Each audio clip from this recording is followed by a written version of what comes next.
Hello दोस्तों, नमस्कार। मैं राहुल पांडे आपके अपने यूट्यूब चैनल बम शंकर एकेडमी पर आप सबका हृदय से स्वागत करता हूं। दोस्तों, डीएलएड फोर्थ सेमेस्टर के संबंधित जो आगामी परीक्षाएं प्रस्तावित हैं 9, 10, 11 नवंबर को, उन्हीं से संबंधित महत्वपूर्ण टॉपिक और प्रश्न को अच्छे लेवल प्रश्नों को लेकर मैं आ रहा हूं आप सभी के लिए। शैक्षिक प्रबंधन एवं प्रशासन के लघु उत्तरी पार्ट 4, 3 पार्ट मैंने आपको दिए हैं और जो बहुत ही महत्वपूर्ण है चौथा पार्ट है। 6 पार्ट में पूरा कोर्स समाप्त है। अगर आप लोग पूरा 6 वीडियो देखते हैं तो आप सब लोगों को 90% मार्क्स लाने से कोई नहीं रोक सकता।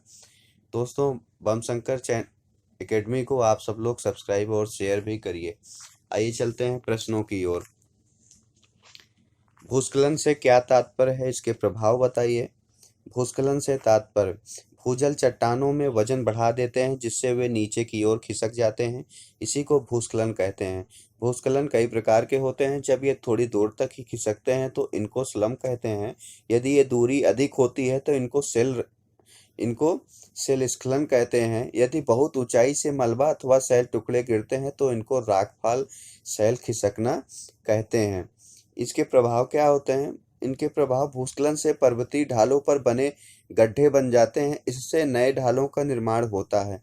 भूस्खलन द्वारा गिराए गए मलबे से नदियों के मार्ग अवरुद्ध हो जाते हैं तथा बांध के पीछे झील का निर्माण हो जाता है। भूस्खलन के कारण मार्ग भी अवरुद्ध हो जाते हैं। पर्वतों की तलहटी में बसे गांव व शहर भी भूस्खलन की चपेट में आ जाते हैं। फलस्वरूप अपार धन जन की हानि होती है। उत्तरी पूर्वी भारत में भूस्खलन की संभावनाएं अत्यधिक रहती हैं क्योंकि ये क्षेत्र विशाल पर्वत श्रृंखला से आच्छादित हैं। कुछ पर्वतों पर वर्ष भर हिमभीति बनी रहती है। परिणाम स्वरूप हिमगलन से पर्वतीय धरातल नम होता रहता है। चट्टानों के अंदर हिमजल प्रवेश कर जाता है। फलस्वरूप भूस्खलन होता है। जो पर्वतीय ढालों पर निवास करते हैं वे भूस्खलन में हजारों फीट मलबे में दब जाते हैं। भूकंप के कारण बताइए। भूकंप क्यों आते हैं? भूकंप के कारण आने के निम्न कारण हैं। पहला है ज्वालामुखी विस्फोट के कारण भूकंप आता है। दूसरा है पृथ्वी के सिकुड़ने के कारण भी भूकंप आता है। चौथा है बलन तथा भ्रंश के कारण भी भूकंप आता है। भूसंतुलन के कारण भी भूकंप माना जाता है। कृत्रिम भूकंप भी होता है। अन्य कारण भी होते हैं भूकंप आने के, जैसे हिमखंडों या शिलाओं के खिसकने तथा गुफाओं की छतों के धंस जाने या खानों की छतों के गिर जाने के कारण भी भूकंप आ जाते हैं। चक्रवाती तूफान क्या है, इसके प्रकार बताइए। जल के भंवर की भांति अस्थिर और परिवर्तनशील हवाओं के वायुमंडलीय भंवर जिनके केंद्र में निम्न वायुदाब और केंद्र के बाहर उच्च वायुदाब होता है, चक्रवात कहलाते हैं। चक्रवात दो प्रकार के होते हैं दोस्तों। पहला है उष्ण कटिबंधीय चक्रवात, दूसरा है शीतोष्ण कटिबंधीय चक्रवात। ये उष्ण कटिबंधीय चक्रवात ये चक्रवात भूमध्य रेखा से दोनों ओर कर्क और मकर रेखाओं के मध्य उत्पन्न होते हैं। वाताग्र सिद्धांत के अनुसार दो विपरीत तापक्रम वाली वायु राशियां भूमध्य रेखीय भागों में अभिसरण करके इनको जन्म देती हैं। दूसरा है दोस्तों शीतोष्ण कटिबंधीय चक्रवात। इनका निर्माण दो विपरीत स्वभाव वाली ठंडी तथा उष्णाद्र हवाओं के मिलने के कारण होता है। इनका क्षेत्र 35 से 65 अक्षांशों के मध्य दोनों गोलार्धों में पाया जाता है, जहां पछुआ हवाओं के प्रभाव में पश्चिम से पूर्व दिशा में चलते रहते हैं। इनके चलने का क्रम नदी की धारा में भंवरों के चलने की तरह ऊपर से नीचे की ओर होता है। शीतोष्ण चक्रवातों को 3 भागों में विभाजित किया जाता है। पहला है तापीय चक्रवात, दूसरा है गतिक चक्रवात, तीसरा है प्रवासी चक्रवात। इनकी प्रमुख विशेषताएं निम्नलिखित हैं। शीतोष्ण चक्रवातों के गर्त चक्रों के विस्तार में काफी भिन्नता देखी जाती है। दूसरा टॉपिक है साधारणतः ये लंबे चौड़े क्षेत्र में फैले रहते हैं। कभी कभी इनका विस्तार इतना अधिक हो जाता है कि वे काफी बड़ा क्षेत्र घेर लेते हैं। तीसरा पॉइंट है ये चक्रवात प्रचलित पवनों की दिशा में आगे बढ़ते हैं। पछुआ पवनों के प्रदेश में ये पूर्व की ओर चलते हैं, परंतु सदैव ही पूर्व की ओर नहीं चलते हैं। चौथा और अंतिम पॉइंट है बच्चों, विशेष अवसरों पर ये अपना मार्ग बदल देते हैं। अगला प्रश्न है दोस्तों, आपदा प्रबंधन से क्या तात्पर्य है? दोस्तों, आपदा प्रबंधन में निवारक और संरक्षण उपाय, तैयारी तथा मानवों पर आपदा के प्रभाव को कम करने के लिए राहत कार्यों की व्यवस्था तथा आपदा प्रवण क्षेत्रों के सामाजिक आर्थिक पक्ष सम्मिलित किए जाते हैं। राज्य स्तर पर आपदा प्रबंधन के निम्न प्रकार: राज्य स्तर पर बचाव, राहत और पुनर्वास विभाग, आपदा प्रबंधन विभाग स्थापित किए जाते हैं। जनपद स्तर पर जिला अधिकारी कार्यालय, जिलाधीश कार्यालय इसकी देखरेख करता है। खंड या क्षेत्र स्तर पर क्षेत्र समिति कार्यालय इसका मुख्य होता है। ग्राम स्तर पर गांव की आपदा प्रबंधन समिति इसकी निगरानी करती है। आपदा राहत कार्य: प्राकृतिक आपदाओं का सामना करने का उत्तरदायित्व राज्य सरकारों का होता है। केंद्रीय सरकार का कार्य मानवीय तथा वित्तीय सहायता प्रदान करना होता है। राज्य प्रशासन पर मुख्यमंत्री अथवा मुख्य सचिव राज्य स्तर की आपदा प्रबंधन समिति का अध्यक्ष होता है। वह समस्त राहत कार्यों का संचालन और प्रबंधन करता है। राहत आयुक्त बचाव, राहत व पुनर्वास कार्यों का प्रबंधक होता है। आपदा के समय वह राज्य स्तर की आपदा प्रबंधन समिति के आदेश व निर्देश के अनुरूप कार्य करता है। कुछ राज्यों में वित्त सचिव इस कार्य का संचालन करते हैं। आपदाओं का प्रबंधन राज्य आपातकालीन योजना और कोष बनाकर किया जाता है। अगला प्रश्न है दोस्तों, प्रशासन, प्रबंधन एवं संगठन में अंतर तालिका बनाकर स्पष्ट दर्शाइए। प्रशासन, प्रबंधन एवं संगठन के में निम्न अंतर हैं जो तालिका के अनुसार दर्शाया हुआ है। आइए चलते हैं दोस्तों, इसको मैं आपको एक्सप्लेन करके बताता हूँ। पहला है प्रशासन, दूसरा है प्रबंधन, तीसरा है संगठन। इसमें पहला पॉइंट है प्रशासन में, प्रशासन का कार्य प्रमुख रूप से पूर्व नियोजित होता है।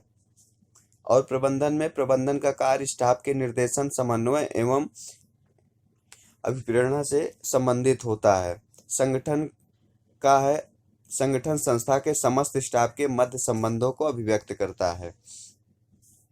प्रशासन का दूसरा पॉइंट है दोस्तों, प्रशासन बाहरी घटकों से प्रभावित होता है और प्रबंधन कर्मचारियों से संबंधित वह प्रभावित होता है। संगठन है, संगठन कर्मचारियों, विभागों के कार्यों, परस्पर संबंधों एवं संयोजन से प्रभावित होता है।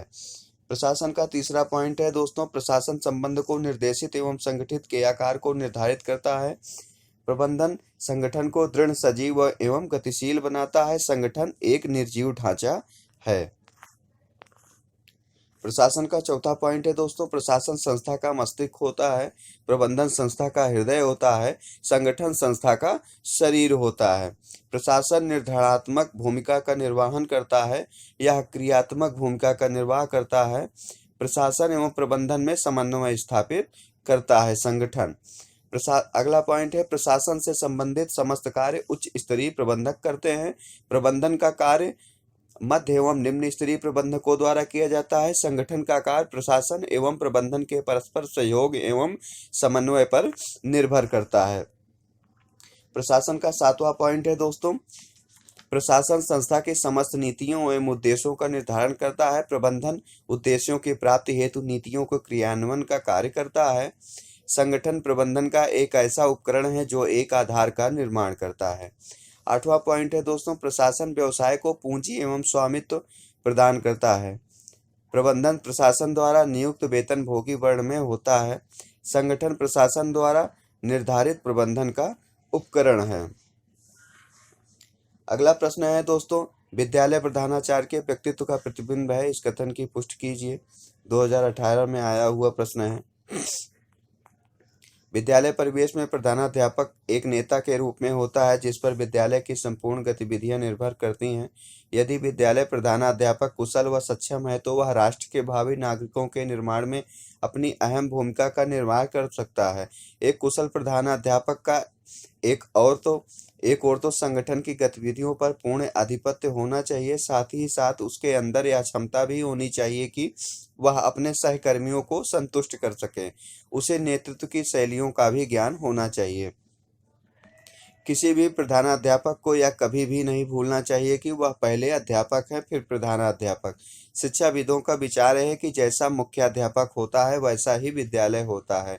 किसी भी विद्यालय में हम प्रवेश करें, वहाँ के प्रधानाध्यापक से बातचीत करने पर उस विद्यालय की वस्तुस्थिति का आभास कर सकते हैं।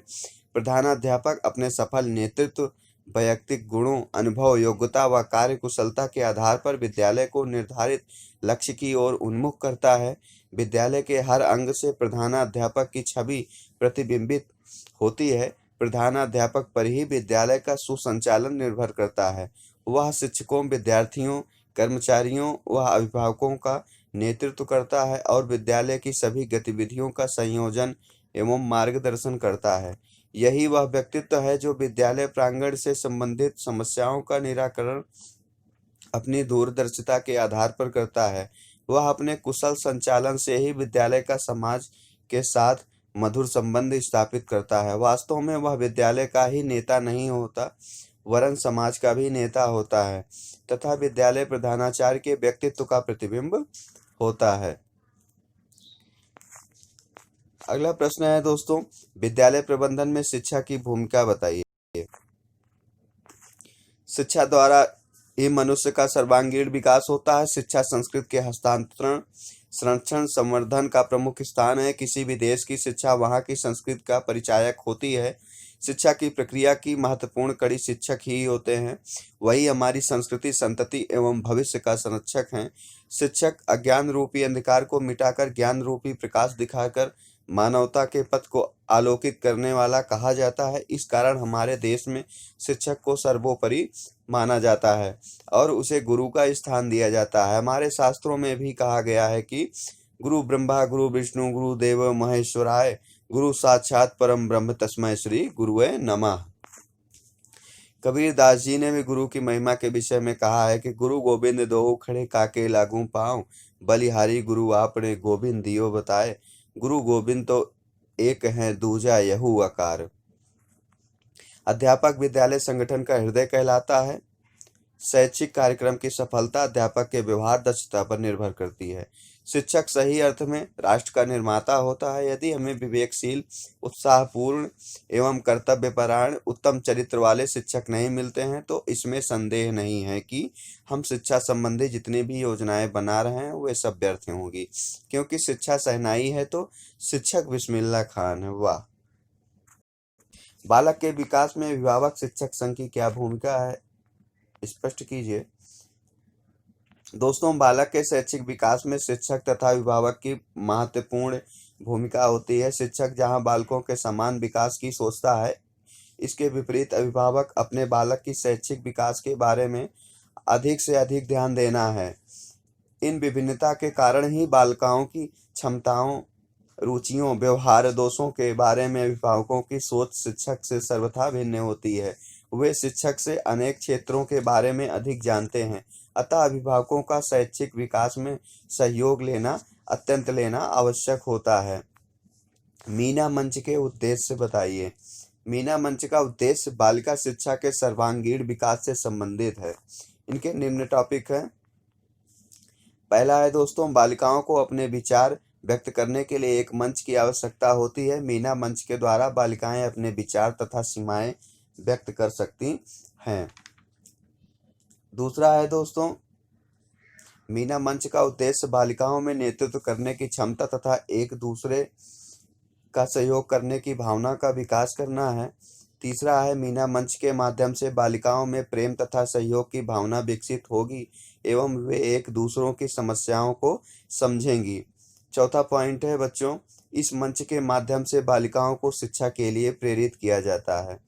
पांचवा है, इसके अंतर्गत छात्राओं को तर्कपूर्ण चिंतन तथा लेखन के लिए विषय प्रदान किए जाते हैं, जिससे छात्राओं को विचार व्यक्त करने का अवसर प्राप्त होता है एवं उनमें चिंतन की आदत का विकास किया जाता है। छठवां है दोस्तों, इसके अंतर्गत बालिकाओं तथा महिलाओं को उनके अधिकारों का ज्ञान कराया जाता है और उन्हें सक्षम बनाने के लिए अनेक प्रयास किए जाते हैं। इससे संबंधित अनेक प्रकार के कार्यक्रमों का आयोजन किया जाता है। सातवां है दोस्तों, मीना मंच के द्वारा बालिकाओं को विवाह की आयु का ज्ञान कराया जाता है। इससे वे नाबालिग विवाह रोकने के लिए प्रेरित होंगी। आठवां है दोस्तों, मीना मंच के द्वारा छात्राओं की अंतर्निहित शक्तियों का सर्वांगीण विकास किया जाता है।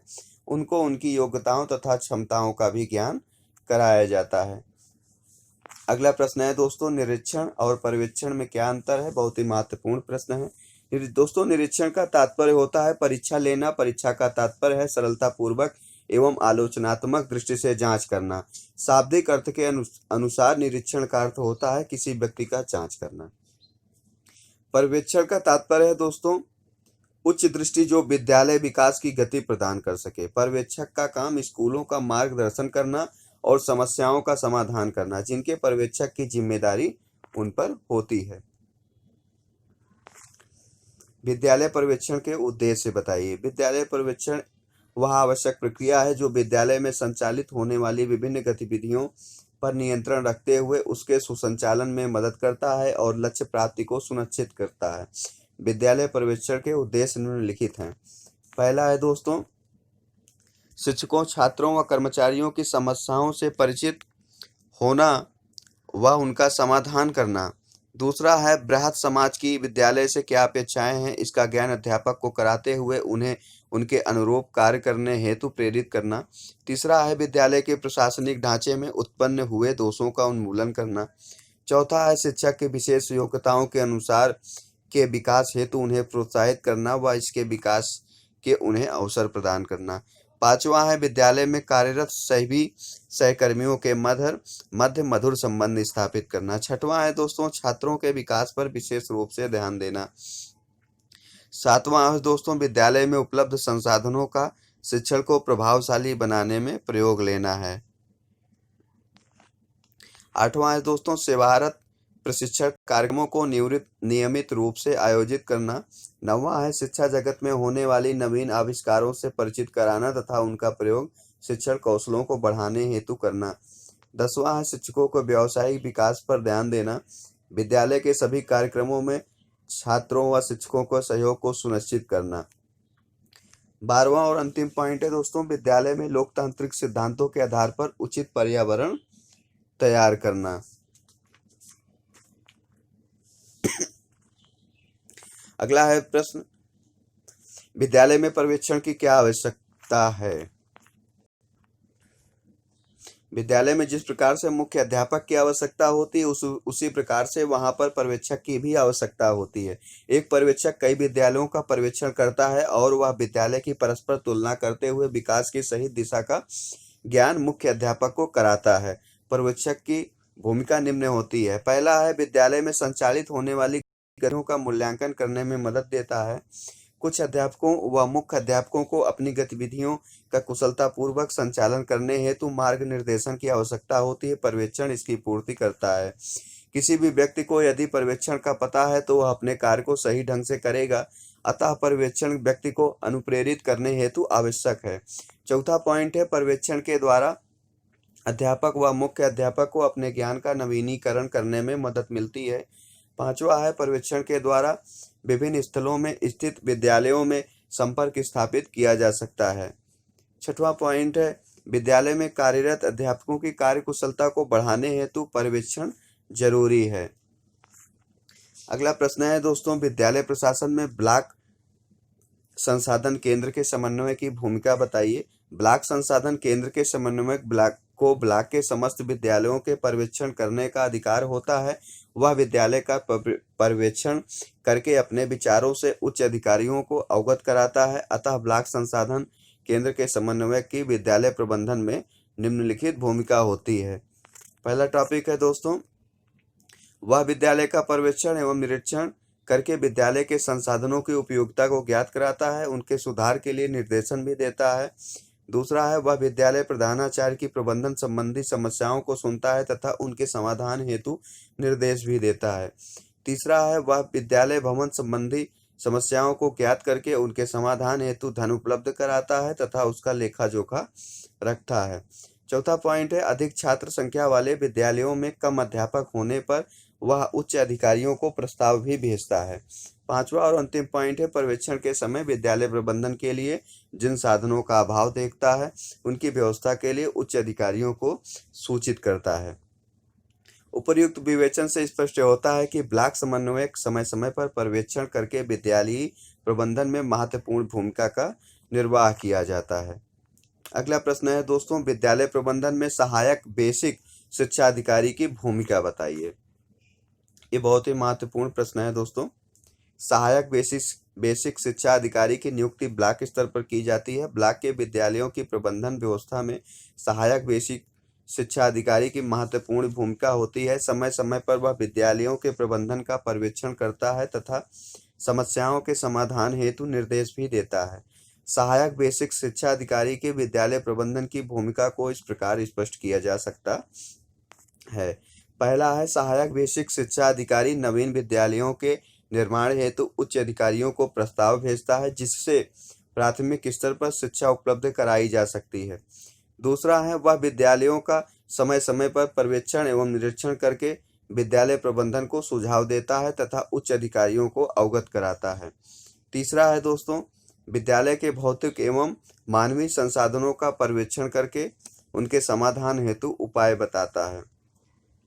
चौथा है दोस्तों, शिक्षकों की नियमित और समय से उपस्थिति के लिए आदेश देता है, जिससे शिक्षण अधिगम प्रक्रिया सुचारू रूप से व्यवस्थित ढंग से चल सके। अगला प्रश्न है दोस्तों, प्राथमिक शिक्षा के संबंधित अभिकरण कौन कौन से हैं? प्राथमिक शिक्षा की प्रगति एवं सुधार हेतु विभिन्न स्तरों पर संस्थाओं की स्थापना की गई है, जो राष्ट्रीय, राज्य, जिला, ब्लॉक एवं न्याय पंचायत स्तर पर सम्मिलित रूप से प्रयासरत हैं। कुछ संस्थाएं निम्नलिखित हैं: राष्ट्रीय शैक्षिक अनुसंधान एवं प्रशिक्षण परिषद NCERT, national council of education research and training. दूसरा है NCT, राष्ट्रीय अध्यापक शिक्षा परिषद, national council of teachers education.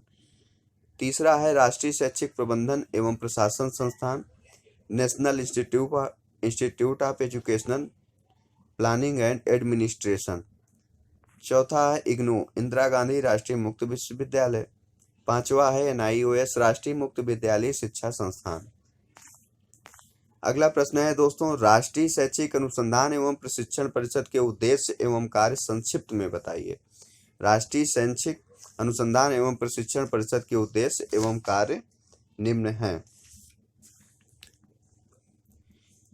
इस परिषद का मुख्य उद्देश्य एवं कार्य स्कूली शिक्षा एवं शिक्षक शिक्षा के प्रसार एवं उनके गुणात्मक सुधार करना है और इस हेतु सरकार को समय समय पर सलाह देना और साथ ही सरकार की नीति के अनुसार स्कूली शिक्षा और शिक्षक शिक्षा के स्वरूप का निर्धारण करना है।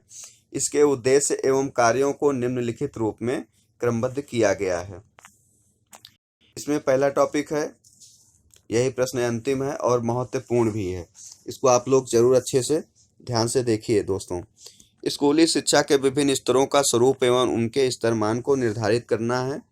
दूसरा है, स्कूली शिक्षा के विभिन्न स्तरों के उद्देश्य निश्चित करना और उनके लिए पाठ्य चर्चा का निर्माण करना। तीसरा पॉइंट है, स्कूली शिक्षा के विभिन्न स्तरों के लिए पाठ्य पुस्तकों का निर्माण करना। चौथा है दोस्तों, स्कूली शिक्षा के विभिन्न स्तरों के लिए शिक्षण विधियों का विकास करना। पांचवा है, स्कूलों में विज्ञान की शिक्षा हेतु विज्ञान किटें तैयार करना। छठवां है दोस्तों, स्कूली शिक्षा के विभिन्न स्तरों के छात्रों की शैक्षिक उपलब्धियों के मूल्यांकन की वस्तुनिष्ठ तकनीकी का विकास करना है। सातवां है दोस्तों, स्कूली शिक्षा के विभिन्न स्तरों की समस्याओं को समझना और उनके समाधान खोजना। आठवां है, स्कूली शिक्षा शिक्षकों सेवा पूर्व और सेवारत के प्रशिक्षण कार्यक्रम की रूपरेखा निश्चित करना और उनके लिए प्रशिक्षण एवं अभिनव पाठ्यक्रम कोर्स की व्यवस्था करना। नौवां है, स्कूली शिक्षा और शिक्षक शिक्षा से संबंधित सूचनाएं एवं आंकड़े एकत्रित करना और उन्हें प्रकाशित एवं प्रसारित करना होता है। 10वां है दोस्तों, प्रतिभा खोज परीक्षा और जवाहर नवोदय विद्यालय प्रवेश परीक्षा का संपादन कराना होता है। 11वां है, प्रौढ़ शिक्षा के क्षेत्र में तकनीकी सहयोग प्रदान करना। 12वां पॉइंट है, राष्ट्रीय जनसंख्या शिक्षा कार्यक्रम में तकनीकी सहयोग प्रदान करना। 13वां है, राष्ट्रीय पर्यावरण शिक्षा कार्यक्रम में तकनीकी सहयोग का प्रदान करना चाहिए। 14वां और अंतिम पॉइंट है, शिक्षक शिक्षा, जनसंख्या शिक्षा, पर्यावरण शिक्षा, प्रौढ़ शिक्षा एवं शिक्षक शिक्षा संबंधी पत्र पत्रिकाओं का संपादन एवं प्रकाशित करना। अगला एक पॉइंट और बताता हूँ दोस्तों, स्कूली शिक्षा, जनसंख्या शिक्षा, पर्यावरण शिक्षा, प्रौढ़ शिक्षा, शिक्षक शिक्षा से संबंधित सॉफ्टवेयर तैयार करना और उनका अच्छी तरीके से क्रियान्वयन एवं प्रसारण कराना। पूरा वीडियो देखने के लिए धन्यवाद दोस्तों, नमस्कार।